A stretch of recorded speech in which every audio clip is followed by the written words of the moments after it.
Good afternoon, one and all present here. Good afternoon, judges. This is my first time experience as a paper presentation. So basically my topic is beyond the textbook, experiential learning in STEM through teacher-led innovation. So which comes from the sub-theme, experiential learning through motivated STEM teachers.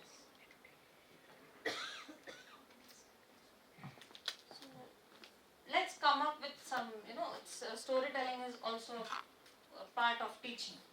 So I'm here to tell you a story. I'm sorry if it doesn't align with this. So it was the starting time of when I joined as a teacher. I went into the classroom and I noticed that my students were a lot of curious. They were engaged, but they were a bit anxious also. I went on to ask, what is the problem? So they were continuously busy in memorizing the definitions and the formulas, right? And one student just looked up to me and asked, "Ma'am, why does this even matter in real life?" And that stuck with me because somewhere deep down, even I had asked the same question to my teachers. Why do I need to memorize all these? Why do I need to remember all these? Right? So that comes from where the rote memorization comes. So I understood that, okay, the students are engaged, but they are not connected to the STEM subjects, maybe science and math. It also goes down to us, wherein we have created that fear that science or maths is a difficult concept. So to overcome that, next, I understood the problem. That was, there was a problem with the students that they felt that science and maths are difficult, right? So to deal with that problem, what I thought is that let me take this initiative that now onwards students will not just learn through textbooks, they will do something to learn the concepts. So here what we are doing is, as we all know, the National Education Policy is based on inquiry based education, but somewhere at my starting times, in times of my starting days of my career, I also was somewhere stuck with the rote memorization because I had to catch up with our syllabus, yes, and we had to focus on the results. So because of those constraints, we were into those modes of rote memorization. But STEM education focuses not just on knowledge transmission, it focuses on knowledge application, where teachers need creativity, adaptability and courage to apply this approach in exam-driven systems. Though we have the exams, but we need to focus our learning from the students, not just in the exam point of view. They need to learn some concrete concepts. So as Benjamin Franklin has said, tell me and I forget, teach me and I remember, but if you involve me, I will learn. So what was the need addressed? We found that students were disengaged from STEM subjects, basically science and maths. Science and maths feel very irrelevant when it comes to application in real life for the students. So this initiative marks the involvement through projects, through games and teamwork. So what was the goal? To connect abstract concepts with real life examples. The target group in our school was the middle and secondary school, that is from grade 6 to 10. So duration of implemented was 2 academic years. First year we did it with only fewer classrooms, where we knew that we could handle these divisions a bit more better. In the second year we scaled it to all the classrooms along with some of the subjects. What we tracked is that there was an increase in student engagement and retention of the concepts, and also the performance has gone up to a bit more as compared to what was there in the previous years. So the learning outcomes were simple but were ambitious. They were simple but they were ambitious. was from moving from memorizing to real life concepts and reduce anxiety and fear in case of STEM related subjects, specifically science and math. You talk of even if a child is good at art, he or she does not go to the art classes where he can improvise his skills, but he will go to the science and math tuitions. So that is the kind of fear that has been created, and this can be done by promoting teamwork and communication skills. And how this can be done, with what kind of skills, that is embed sustainability awareness into projects, provide opportunities for design and innovation, strengthen inquiry and curiosity among the students.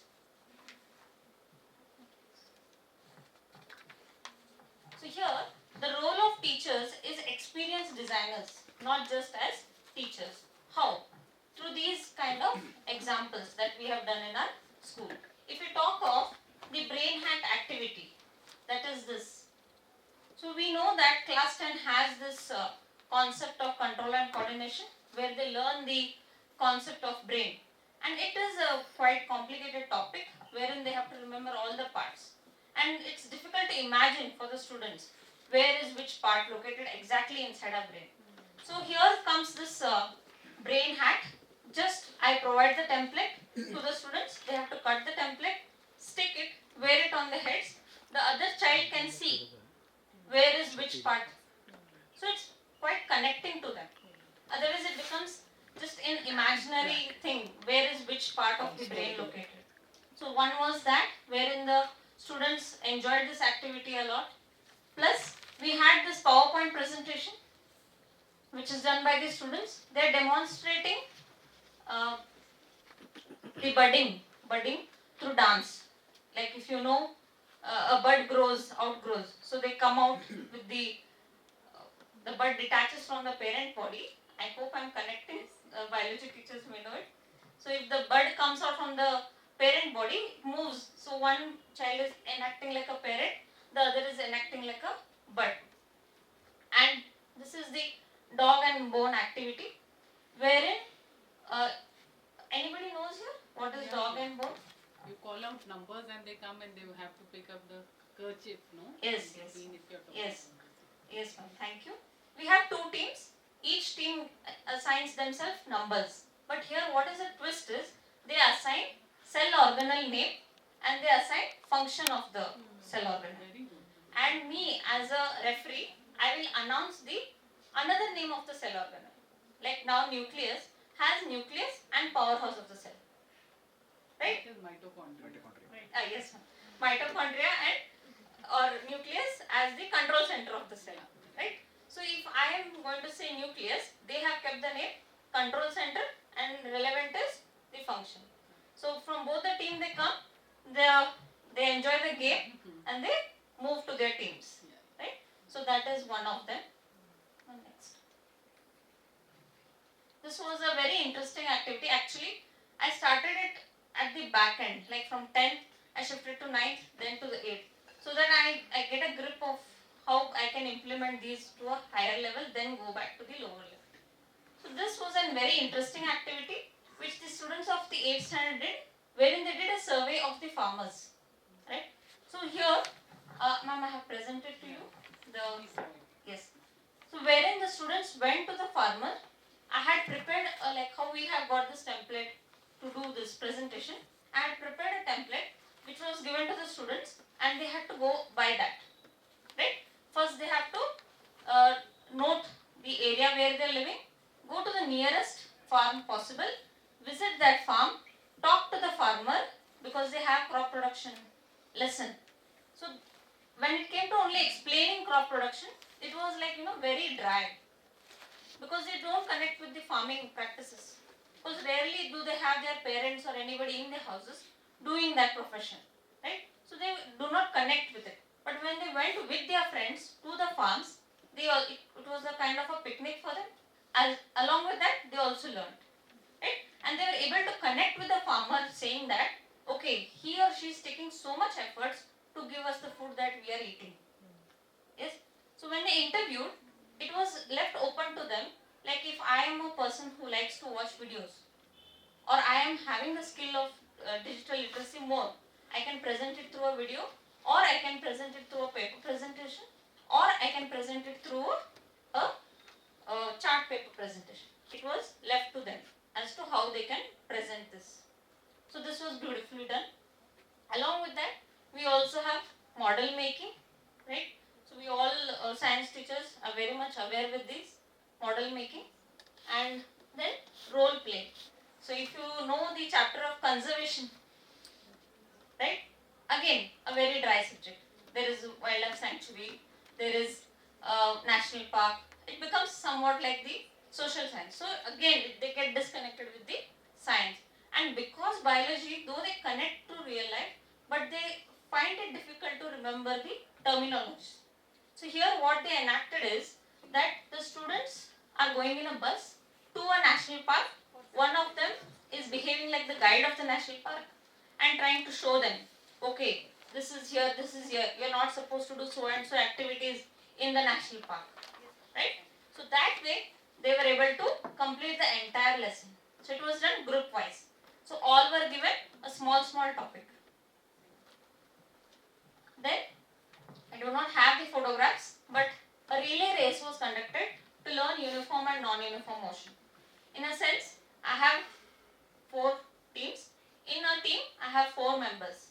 So each member will each member will move through a track, right? So the distance is fixed, maybe 10 meters. Okay. After 10 meters, one person from the group is noting how much time is taken by that person to cover that distance.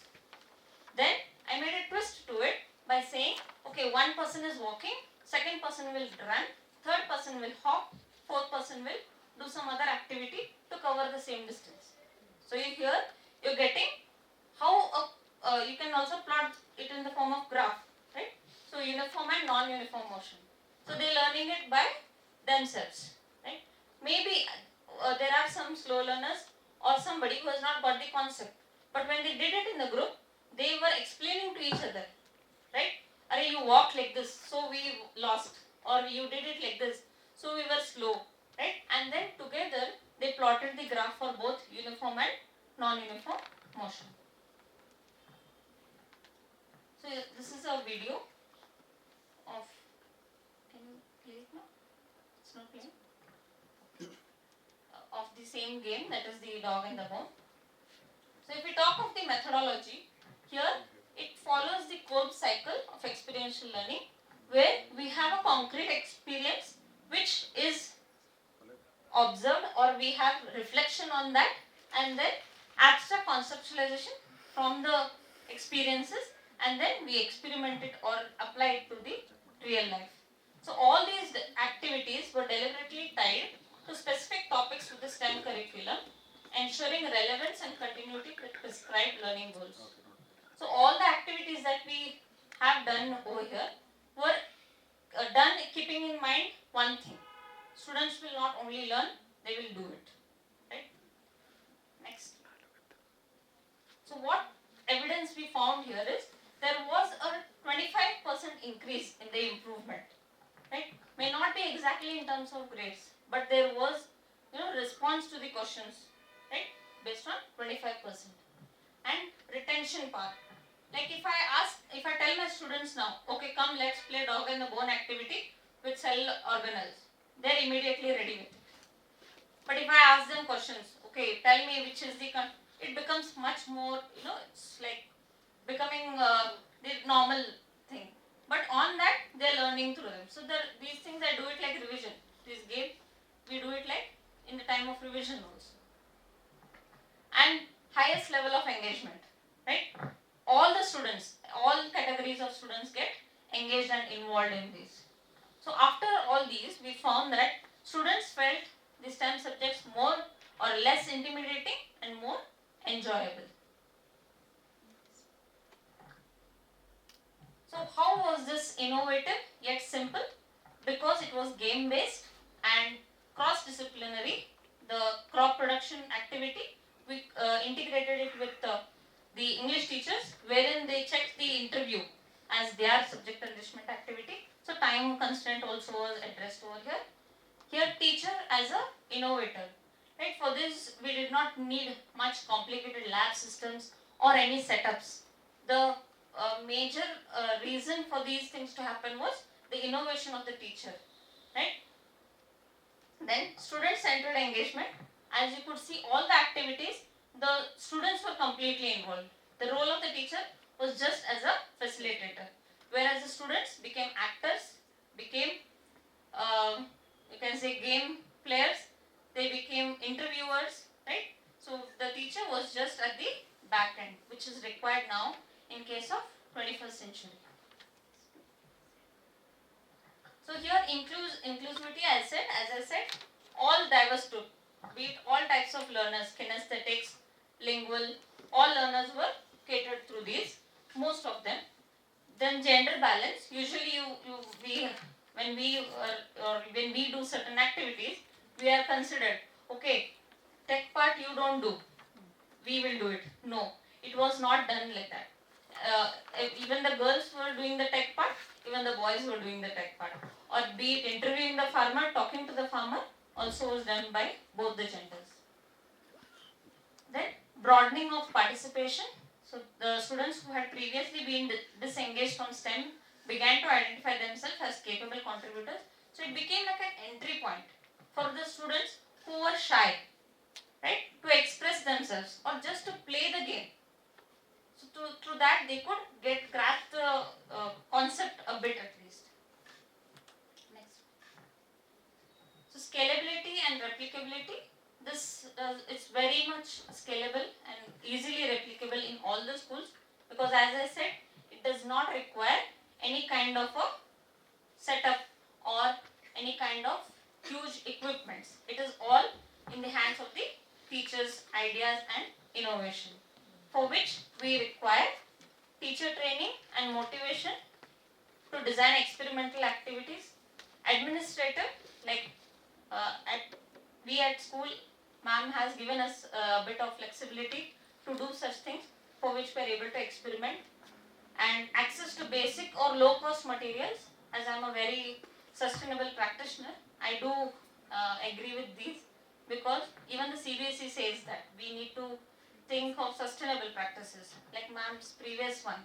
Even if she has done it every year, like when you all gave suggestions, we can improvise those activities with those small things. But yes, I can sustainably do it every year. I don't need to think, because it gets embedded into our lesson plans. I don't need to have big dates, venues and everything to do these activities. I think ma'am would agree to it. Then collaborative culture, as most of our previous participants have expressed, 21st century skills, 4 C's, creative thinking, collaborative and critical thinking, communication. So those also have been addressed over here. Next. It is cost effective because we have used local and whatever available resources in school. So it is not anything of to think of the budget. Next. So what challenges we face? No doubt, even we were facing challenges. Time constraint, because we have to compete with the syllabus, right? So we have this time constraint. Then resource limitations sometimes, right? All this, when it comes to farming activity, some of the students were like, ma'am, I cannot go to. So I told them, okay, no problem. You ask your parent if they know a farmer, call and take the interview. Okay. So we need to find solutions. Then only students will be able to connect with us to find solutions to the problems. Then varied student engagement levels. That's what.